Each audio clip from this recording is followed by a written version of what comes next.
And why wasn't there enough security at our Libya consulate on September 11th? Congress grilled State Department officials while the White House continues to dodge the issue. Why the dodge? Cover-up or incompetence?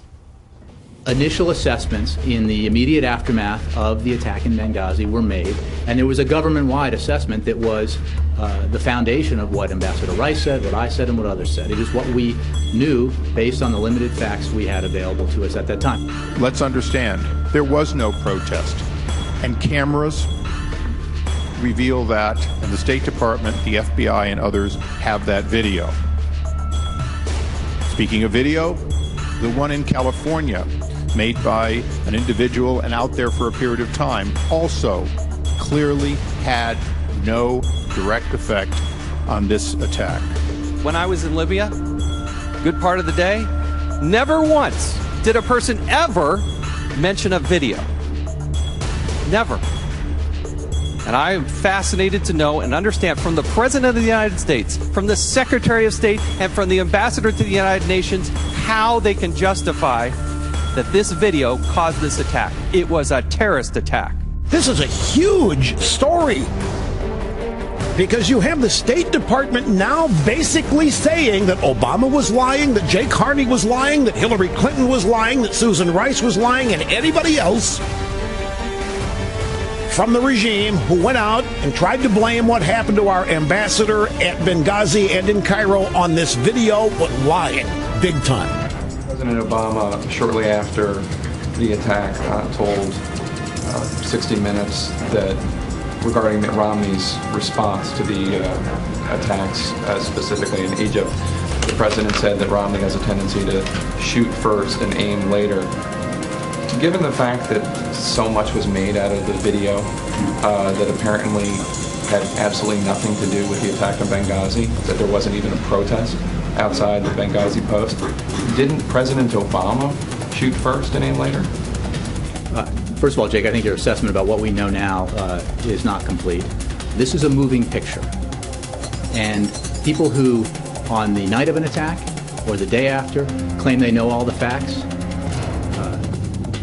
without making clear that what we know is based on preliminary information aren't being straight.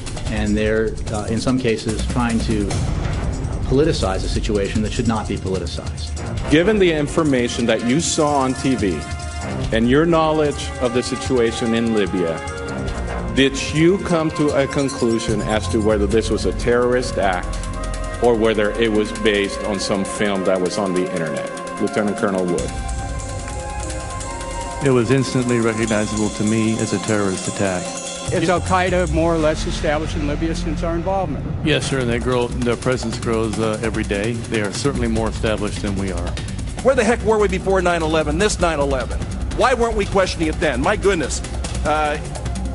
230 security incidents in Libya between June of 2011 and July of 2012. Of those attacks, 48 took place in Benghazi, 2 of which at the U.S. diplomatic compound and the scene of the September 11th, 2012 terrorist attacks. And we are still saying, I think it's a result of the video that was on YouTube. I'm going to tell you, this thing smells. From every single end, listen, it waddles like a duck and quacks like a duck. It's a duck. Don't take my word for it, Mr. Chairman. Let's look at what Ambassador Rice herself said. Our current assessment is that what happened in Benghazi was, quote, in fact, initially a spontaneous reaction. I don't know what the phrase in fact means in diplomatic legalese. I can tell you what it means in a courtroom, Mr. Chairman. It means it's a fact. So did today's hearing answer the burning question, why can't the Obama administration get its story straight? Former UN Ambassador John Bolton joins us. Good evening, sir. So, are you satisfied? No, look, the administration made up its mind what the reality was, whether it was engaged in a cover-up, whether it was ideology that dominated the view, whether it was incompetence. At this point, we don't know the answer to that, but we know one thing unmistakably. They were flatly wrong. They got it wrong before the attack. They got it wrong after the attack. They're getting it wrong now. So we can psychoanalyze them all we want, but this is a demonstration. These people cannot be left in the same room with with our national security. You say they're getting it wrong, they've got it wrong, but it's actually more than that. Why are they still doing that? Why are they still trying to sell it that? And like Jay Carney today, in which, the statements he made today, initial assessment and the immediate aftermath of the attack in Benghazi were made, and it was a government-wide assessment that the foundation of what Ambassador Rice said, which was the video. That is just patently wrong, because last night the State Department said in a conference call that there was nothing unusual, no protests that day. So why Jay Carney is still pushing that today? And if you wonder if that's just the State Department saying that last night, you go to the testimony today and you find out from the testimony today by the State Department that they were having conversations with the embassy that night in real time. So for what is Jay Carney, why is he still doing this? Because I think it's the president's view that it was the video. That's why I think it's ideology. Look, I understand people say the administration's lying, this is a cover-up. For the sake of our country, I wish I could believe it were a cover-up, because then that would at least acknowledge they understood reality. It was inconvenient. They were trying to obscure it. I fear it's more the ideology. But where does you've got an ideology has to sort of stem from some sort of facts. There is absolutely no facts to suggest the video that it had anything to do with the video in the State Department. They say that there was at 8:30 at night when the ambassador went outside. There's nothing unusual. There's been nothing unusual during the day all outside. So where does President Obama suddenly get the video there? Okay, well, let's ask this question. How much communication was going on from the State Department to the White House before the White House started talking through Jay Carney and through others, and through, as Carney says, an administration-wide assessment? You know how long it takes to get that? Only one person has to say what his assessment is, and then it becomes administration-wide. Except for the fact that, the State Department knew on the night of September 11th that there was no protest, there was no video,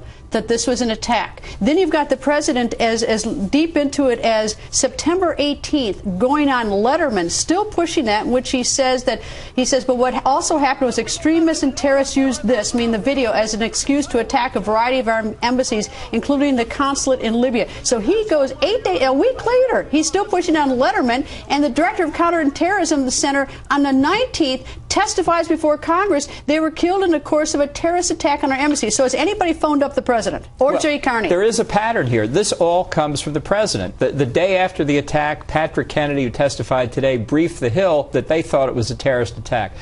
Everybody except the president seems to be getting the point at some stage, except those who work directly for him, who want to. So when you say, where is this problem coming from, it all points to the president. You can criticize Susan Rice all you want. I know some Republicans have called for her to resign. It's not her fault. It's the president's fault. But I actually think if you say that it's the president's ideology for basically making this up out of whole cloth, since there are certainly no facts to suggest it. But Greta, the war on terror is over. Al-Qaeda's been defeated. Sweetness and light have broken out in Libya. That's what he thinks. No. But see, if he thinks that, but the more sinister view would be that because he said at the Democratic Convention, essentially Al-Qaeda was under control, and he said to his fundraisers in San Francisco a couple nights ago that Al-Qaeda was on its heels, that he wants to make it look like for the election that he's winning this war on terror. If that's why, I'd rather have him say it by ideology than for political reasons. The problem he has, there was testimony today by one of the witnesses says Al-Qaeda's in Libya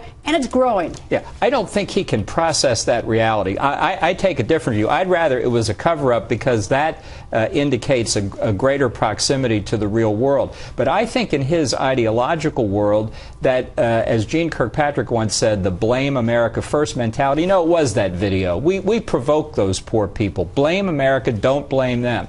And once the president gets in that drill, and he's found it very hard to stop talking about anything other than the video, he can't break free from it. Here's another question, though. Other than a few preliminary remarks by Hillary Clinton, also on the video point, where has she been? I still think the great unanswered question is why she wasn't on those 5 Sunday shows rather than Susan Rice. I think she knew better. I think she knew better, and she wasn't going to go on those shows and say it was the video when it wasn't. Let me just say one other thing. Whether it's ideology or political reasons to get reelected, both are lousy. I don't want the viewers to think they're wrong. They're absolutely. wrong. This is a tragedy and a debacle and a massive administration failure. Ambassador, thank you, sir. Thank you.